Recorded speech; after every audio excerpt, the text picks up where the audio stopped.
Okay, let's unpack this. Welcome back to the deep dive. Our mission, as always, is pretty simple. We take the source material you share with us, no matter how sparse, and we try to extract the most valuable, crystallized knowledge. We want to give you that shortcut to being genuinely well-informed. And today, we've got a really unique challenge. We're not diving into, definitions or historical events. No, we're actually looking at the method of learning itself. The topic is language acquisition, and specifically how to master those notorious linguistic speed bumps, phrasal verbs. That is right. And the source you shared with us is incredibly focused. It's just a couple of excerpts from a resource, and the title is Action and Preposition, Phrasal Verbs. And there's a section labeled Phrasal Verbs Practice. That's all we have. Exactly. So our deep dive today is almost a meta-analysis. We're looking at what the authors of this material believe is the single most effective pathway to fluency, just based on those titles alone. It's a fascinating puzzle, isn't it? The title is basically the entire instructional blueprint. It's telling you that if you want to gain mastery quickly, thoroughly, the goal isn't to just memorize. It's to understand the underlying system. So let's start right there, that foundational title, Action and Preposition.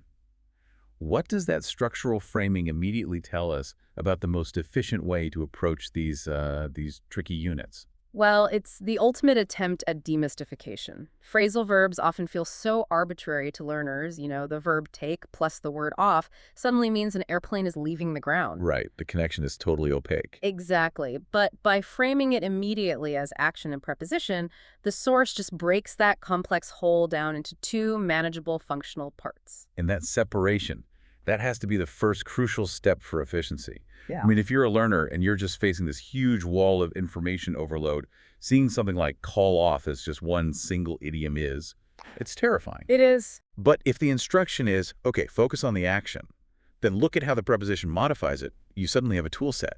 It's not just a list anymore. Precisely. And what's so fascinating here is the implicit promise. The source is suggesting that the particle, the preposition, isn't actually random. Yeah. It's suggesting that even when the overall meaning feels really idiomatic, that particle still holds on to some vestige of its core spatial or directional meaning. It acts as a kind of conceptual anchor. Okay, but wait a minute.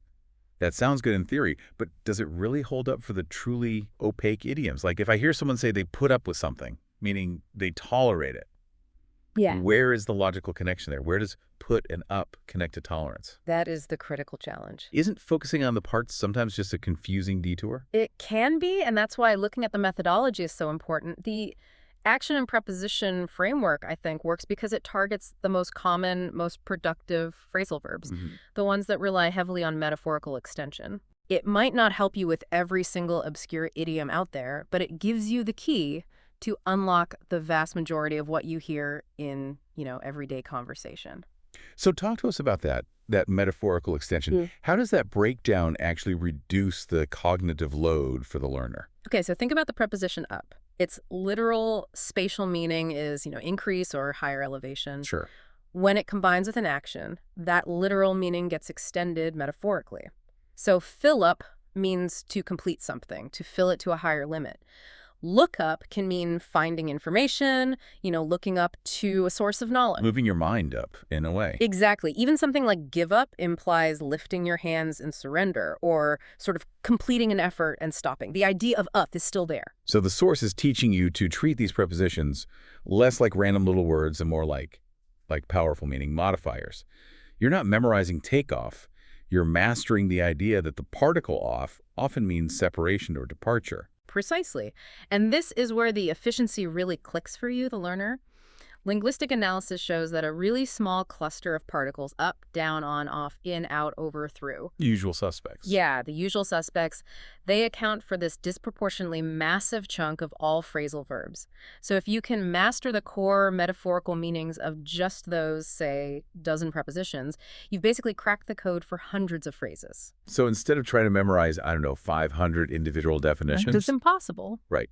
The structural shortcut is to focus on maybe 50 common verbs, the actions, and then analyze how they combine with those 12 core prepositions. That is a massive reduction in the mental catalog you have to manage. It turns a seemingly infinite task into a finite analytical one. It gives you predictability. And predictability is really the cornerstone of rapid acquisition. So when you encounter a new pairing, like washout, You're not starting from zero. You immediately access your knowledge of the action, wash, and the modifying power of the preposition out, which suggests removal or elimination.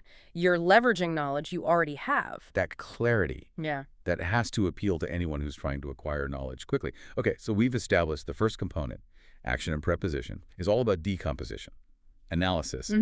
Now we move to that second essential element from the subsection title. Phrasal verbs practice. Understanding the structure is phase 1, execution is phase 2. And if you connect this to the bigger picture of fluency, the explicit mention of practice is it's non-negotiable. The authors are signaling that just reading the rule book we've been talking about, that's not enough. And why not? Why is practice so vital for this specific structure? Maybe more so than for, say, just regular vocabulary. It's because of the issue of separability and context. Many phrasal verbs are separable. You can say, call a meeting off, you put the object in the middle, Right. but others are inseparable. You can't say look the matter into. It has to be look into the matter. And this structural ambiguity, it demands automaticity. That only comes from repeated active use. If you have to pause mid-sentence to remember if a verb is separable or not. The conversation grinds to a halt. Yeah. True proficiency requires building that kind of linguistic muscle memory. So the source is really prioritizing active engagement over just passive review. It's saying, here's the map, the action and preposition structure. Now you have to walk the terrain until the routes become completely reflexive. Precisely. And the real genius of a resource structured this way is that the practice it implies isn't just random repetition. It has to be highly targeted. I mean, given the A&P breakdown, what kind of practice would be the most efficient shortcut? I would argue it has to be focused on the preposition families. For example, a drill where you take 10 different actions, get, turn, run, put, and you only pair them with down. That would just hammer home the core concept that down often signifies reduction or recording something or a negative feeling, no matter which verb it attaches to. I agree that preposition-focused practice is incredibly high yield for that initial comprehension. It really reinforces those metaphorical extensions. However, for fluency and for retrieval speed, which is what practice is really designed to do, we might argue that action-focused practice is more effective. Well, that's interesting. Why focus on the action? Well, because when you're speaking, you usually start with your core intent, which is the action. If you want to convey the idea of finding something, your brain reaches for the verb find. Right. But then you have to choose instantly. Is it find out? Is it find up? No, that's not a thing. Or is it just find? By practicing how one core action, like get, changes with up, down, over, 3, you build the speed you need to select the right particle immediately. So you're training your brain to retrieve the whole unit based on that initial intent. Yes. The expert learner isn't thinking, I need the particle off now. They're thinking, I need the verb call to mean cancel. And the training has to ensure that the particle off is the one that just fires instantly. That makes a lot of sense. So the source is really advocating for a pedagogical balance. You use the preposition to gain that initial structural understanding, the analysis phase. And then you use the action in practice drills to build up that rapid retrieval, that application phase. That's the integrated methodology. And that's the shortcut to proficiency. Because you're learning how the language works, not just what the language is. And that targeted repetition, practicing the relationship between the parts, that's what makes it stick. It's so much better than just flipping through flashcards. This really is the definition of high-quality learning. It is. The two titles together, they really reveal a masterclass in structured education. Okay, let's synthesize this. We basically derived a complete learning methodology just from the source's titles.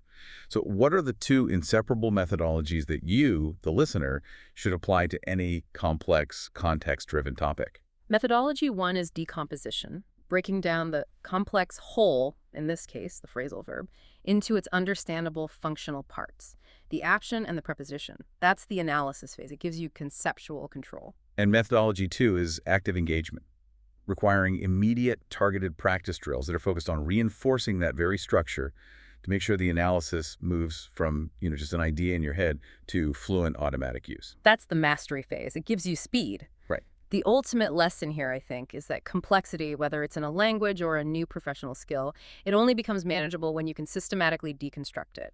Break it down into components whose behavior you can predict, and then you have to actively practice until that prediction becomes instinct.